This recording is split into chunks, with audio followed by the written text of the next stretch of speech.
ദൈവനാമത്തിന് മഹത്വമുണ്ടാകട്ടെ. ക്രിസ്തുവിൻ്റെ പീഡാസഹനങ്ങളുടെ ഓർമ്മ പുതുക്കിയുള്ള ഈ വചനവിചാരങ്ങളിൽ വീണ്ടും നമ്മൾ ഒരുമിക്കുകയാണ്. ക്രിസ്തുവിൻ്റെ ജീവിത ശൈലിയിലേക്ക് വളരുവാനുള്ള ദിനങ്ങളാണ് ഈ വിശുദ്ധ ദിനങ്ങൾ.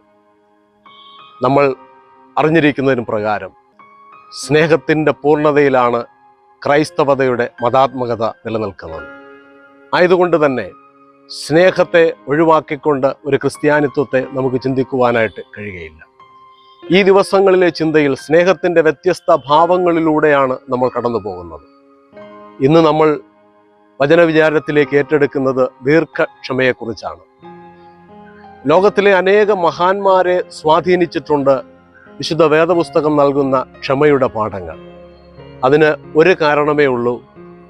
വേദപുസ്തകം ബൈബിൾ നൽകുന്ന ക്ഷമ എന്നത് ദീർഘക്ഷമയാണ്. അതിർവരമ്പുകളില്ലാത്ത ക്ഷമയുടെ ലോകത്തിലേക്ക് മനുഷ്യ സമൂഹത്തെ ക്ഷണിക്കുന്നതാണ് ബൈബിളിൻ്റെ ദീർഘക്ഷമ. കർത്താവിൻ്റെ വാക്കുകളിലൂടെ അത് വെളിപ്പെടുന്നുണ്ട്.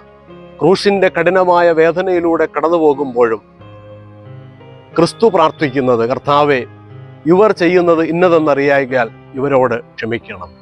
പ്രിയമുള്ളവരെ, ക്രൈസ്തവ ദീർഘക്ഷമ അതിർവരമ്പുകളില്ലാത്ത ഒരു ക്ഷമയുടെ ആത്മീയ അനുഭവങ്ങളാണ് നമുക്ക് പകർന്നു നൽകുന്നത്. ദീർഘക്ഷമയുടെ മറ്റൊരു വശത്തിലേക്ക് നമ്മൾ കടന്നു ചെന്നാൽ അത് ദൈവത്തിൻ്റെ സമയത്തിനായി നമ്മൾ കാത്തിരിക്കുന്ന ഒരു ആത്മീയ അനുഭവമാണ്.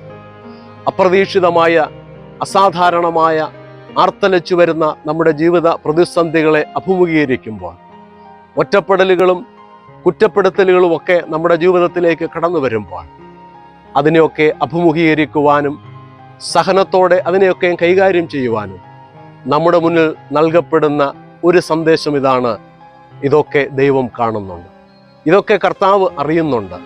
ദീർഘക്ഷമയോടെ നമ്മൾ കാത്തിരുന്നാൽ ദൈവത്തിൻ്റെ മഹത്വം നമ്മളിൽ വെളിപ്പെടുന്നത് നമുക്ക് മനസ്സിലാക്കുവാനായിട്ട് കഴിയും. വിശുദ്ധ വേദപുസ്തകത്തിൽ ദീർഘക്ഷമയ്ക്ക് മറ്റൊരു ശ്രേഷ്ഠമായ അനുഭവം നമുക്ക് നൽകുന്നു.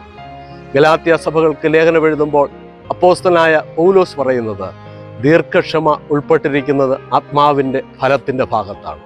നിശ്ചയമായും നമ്മുടെ ആത്മീയ അനുഭവങ്ങളിലും ആത്മീയ യാത്രയിലും ദീർഘക്ഷമ നൽകുന്നത് ഒരു പുതിയ വിചിന്തനത്തിനുള്ള ആത്മീയ പ്രകാശത്തിലേക്കുള്ള പാതയാണ്.